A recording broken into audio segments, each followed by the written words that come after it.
दर्शकों को दे दें। बड़ी खबर इसी से जुड़ी हुई ये है कि मुख्तार अंसारी के परिवार का बहुत बड़ा आरोप है और आरोप यह है कि मुख्तार अंसारी को जहर दिया गया है। मुख्तार अंसारी के बेटे उमर का यह दावा है कि उनके पिता को खाने में जहर दिया गया जिससे उनकी तबीयत बिगड़ गई।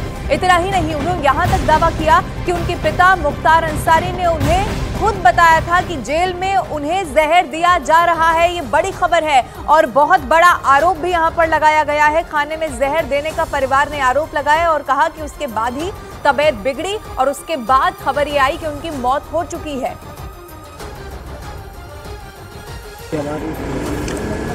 हमारे हाल पर उमर जी, ये बताइए कि पोस्टमार्टम कब तक शुरू हो पाएगा? कल सुबह। कल होगा?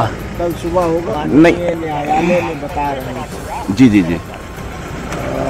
माननीय न्यायालय के समक्ष विधायक जी ने लिख कर दिया 19 तारीख को उनको खाने में क्या हो गया, यह बिगड़ी, ICU लाए गए, बीमार थे। 12 घंटे के अंदर इतना प्रेशर पड़ा कि डॉक्टर स्वतंत्र रूप से इलाज भी नहीं कर पाए। पापा ने खुद बताया है, उसके मुताबिक यही है कि उनको स्लो पॉइजन दिया जा रहा है, जिसको वो कई बार से माननीय न्यायालयों में, बल्कि अब तो सारे देश में सब मीडिया के माध्यम से सबको ये बात जानती है, पूरा परिवार है।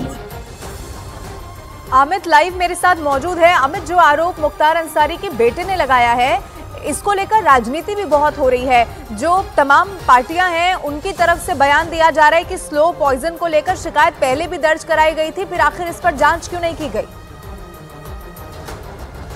देखिए, इस बात की भी सच्चाई है कि जब 2 दिन पहले यानी 26 मार्च को जब मुख्तार अंसारी की तबीयत खराब हुई थी तो अब मुख्तार अंसारी को यहीं इसी मेडिकल कॉलेज में लाकर एडमिट कराया गया था और उस दौरान ICU में वो एडमिट थे और डॉक्टरों ने 10 जांच उनकी कराई थी। उन 10 जांच में कहीं से भी स्लो पॉइजन, कहीं से भी जहर की बात निकलकर सामने नहीं आई, जिसके बाद जेल प्रशासन ने सिरे से इसे खारिज किया था। बाराबंकी कोर्ट में भी बाकायदे कुछ दिनों पहले मुख्तार अंसारी ने एक एप्लीकेशन दायर की थी जिसमें उन्होंने अपने आप को स्लो पॉइजन देने की बात कही थी, जिसके बाद कोर्ट का वर्डिक्ट भी आया था, कोर्ट ने सिक्योरिटी बढ़ा दी थी।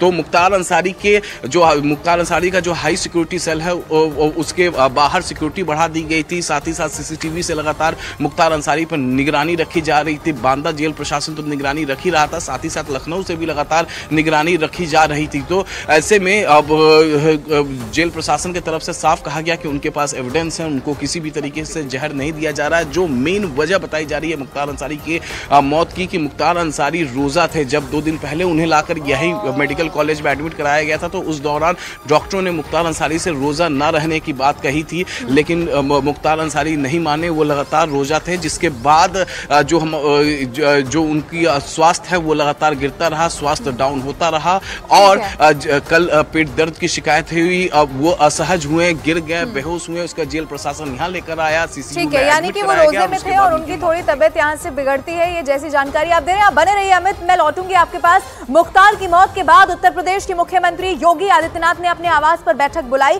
जिसमें अधिकारियों को मुख्यमंत्री योगी आदित्यनाथ ने कड़े निर्देश दे दिए हैं। उन्होंने किसी भी हाल में प्रदेश में कोई भी अप्रिय घटना न हो, इसे सुनिश्चित करने के निर्देश अधिकारियों को दे दिए हैं। और आपको ये बता दें कि सुरक्षा व्यवस्था चाक चौबंद इस लिहाज से भी कर दी गई है। इस खबर के बाद माना यह जा रहा था कि ऐसी कोई भी घटना न होने पाए जिससे माहौल खराब हो सके या कोई भी स्थिति बिगड़ने पाए। इसीलिए अब आप देखिए कि उत्तर प्रदेश के जो मुख्यमंत्री हैं योगी आदित्यनाथ, वो खुद इस बात को लेकर यहाँ पर गंभीर दिखाई दे रहे हैं, किसी भी हाल में अप्रिय घटना ना हो। आपको ये भी बता दें कि कुछ ऐसी जगह भी सामने आई जहां पर धारा 144 तक बाकायदा लगा दी गई क्योंकि मुख्तार अंसारी की मौत ये सबसे बड़ी खबर है और मुख्तार अंसारी की मौत के बाद हालात कैसे हो सकते हैं अमित, इसका अंदाजा इस बात से लगाया जा सकता है जो रसूख लिए हुए ये व्यक्ति था।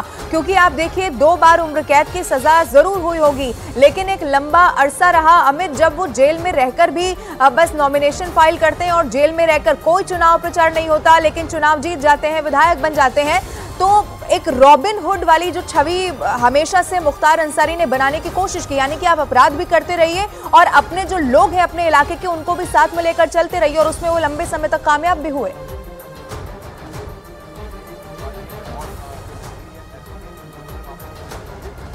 अमित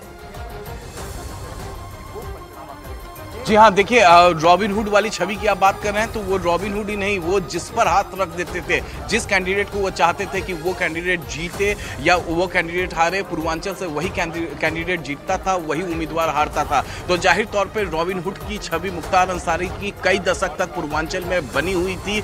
मुख्तार अंसारी के बेटे उमर अंसारी, एक अपडेट करा दूं कि उमर अंसारी को डिस्ट्रिक्ट एडमिनिस्ट्रेशन ने, पुलिस एडमिनिस्ट्रेशन ने 7:30 बजे यहाँ पर बुलाया है। कागजी कार्रवाई रात में हो चुकी है। 7:30 बजे जैसे ही उमर अंसारी यहाँ पर पहुंचेंगे, उसके बाद जो 5 डॉक्टर्स की जो पैनल है वो तब तक यहाँ पर पहुंच जाएगी और उसके बाद पोस्टमार्टम की जो प्रक्रिया है, जो प्रोसेस है, उसकी शुरुआत कर दी जाएगी। मैं एक तस्वीर यहाँ पर आपको दिखा दूं कि लगातार यहाँ पर गहमा गहमी यहाँ पर अभी भी बनी हुई है।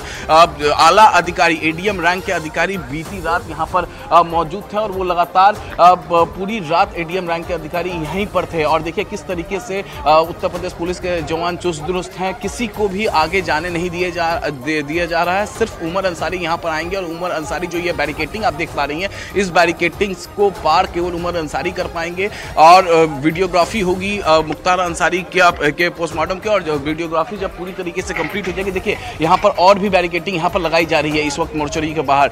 काफी संवेदनशील मामला है और जैसे ही मौत की खबर निकलकर बीती रात सामने आई, उसके बाद से ही हमने देखा किस तरीके से इस पूरे मामले पर राजनीति शुरू हो गई। पप्पू यादव बिहार के पूर्णिया सीट से चुनाव लड़ना चाहते हैं, लेकिन उन्होंने अपने वोटरों को खुश करने के लिए मुख्तार अंसारी पर ट्वीट कर दिया। सुरेंद्र राजपूत कांग्रेस पार्टी के नेता, उन्होंने सीधे सवाल उठा दिया और स्लो पॉइजन वाली बात पर जांच की बात कही।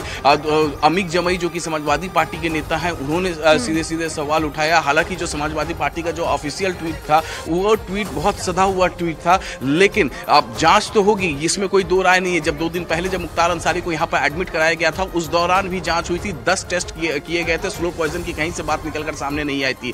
अब जब स्लो पॉइजन की बात एक बार फिर से उनका परिजन उठा रहे हैं, तो जांच तो जाहिर तौर पे इसमें होगी। जी ठीक है अमित, आप नजर बना के रखेगा, ये बहुत बड़ी खबर है। मुख्तार अंसारी की मौत हो चुकी है।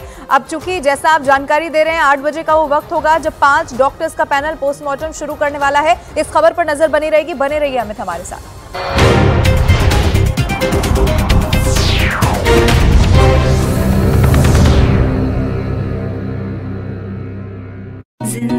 हालत में मेडिकल कॉलेज में लेके जाते ही सीसीयू में उनको रेफर किया गया। 9 डॉक्टरों की टीम बनाई गई जो लगातार प्रयास की कि मुख्तार अंसारी किसी भी तरीके से बच जाएं, उनकी तबीयत फिर से ठीक हो जाए, लेकिन आखिरकार 9 डॉक्टर बचा नहीं पाए और मुख्तार अंसारी की मौत हो गई है। अब इस पूरे मामले में जो है वो 144 धारा पूरे उत्तर प्रदेश में लगा दी गई है और खासतौर से उत्तर प्रदेश के गाजीपुर जिला जो कि मुख्तार अंसारी का पैतृक निवास है, वहां पर काफी ज्यादा डिप्लॉयमेंट की गई है पुलिस फोर्स की। पीएससी के जवान वहां पर हैं, साथ ही साथ अगर हम बात करें तो वहां पर पैरामिलिट्री फोर्सेस के जवान भी वहां पर मौजूद हैं।